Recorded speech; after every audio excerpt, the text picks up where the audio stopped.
உறவுகளுக்கு வணக்கம். சற்றுமுன் ஜெயலலிதாவை தூக்கி எறிந்தார். சற்றுமுன் ஜெயலலிதாவை தூக்கி எறிந்தார் என்ற தலைப்பில் இந்த காணொளியை நாம் காண்கிறோம். செல்வி ஜெயலலிதா இவர் தமிழ் திரைப்பட நடிகையாக அறிமுகமாகி அரசியலுக்கு வந்து எம்ஜிஆர் மறைவுக்கு பிறகு அதிமுகவை கைப்பற்றி அதிமுகவின் பொதுச் செயலாளராக இவர் பதவியேற்று தமிழ்நாடு முதலமைச்சராக 5 முறை பதவியேற்றவர். தன்னுடைய 69வது வயதில் காலமாகிவிட்டார். இவருடைய ஆட்சி காலத்தில் 2 முறை நீதிமன்ற உத்தரவுப்படி பதவி இழந்தார்.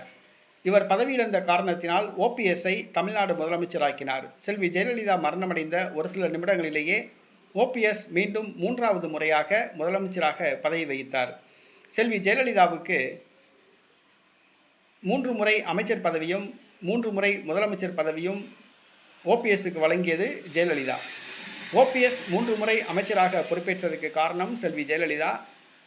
ஓபிஎஸ் 3 முறை தமிழ்நாடு முதலமைச்சராக பொறுப்பேற்றதற்கு காரணமும் செல்வி ஜெயலலிதா தான். தற்பொழுது அந்த செல்வி ஜெயலலிதாவை தூக்கி எறிந்துவிட்டு தற்பொழுது திமுகவில் தன்னை இணைத்து கொண்டார். பரம்பரையாக அதிமுகவில் இருந்த ஓபிஎஸ் தற்பொழுது தன்னுடைய வயதான காலத்தில் தன்னுடைய அரசியல் எதிர்காலம் கருதி ஜெயலலிதாவை தூக்கி எறிந்துவிட்டு திமுகவில் தன்னை இணைத்து கொண்டார்.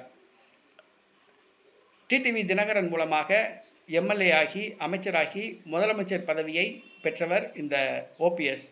தற்பொழுது டிடிவி தினகரனையும் சசிகலாவையும் கூட தூக்கி எறிந்து விட்டார்.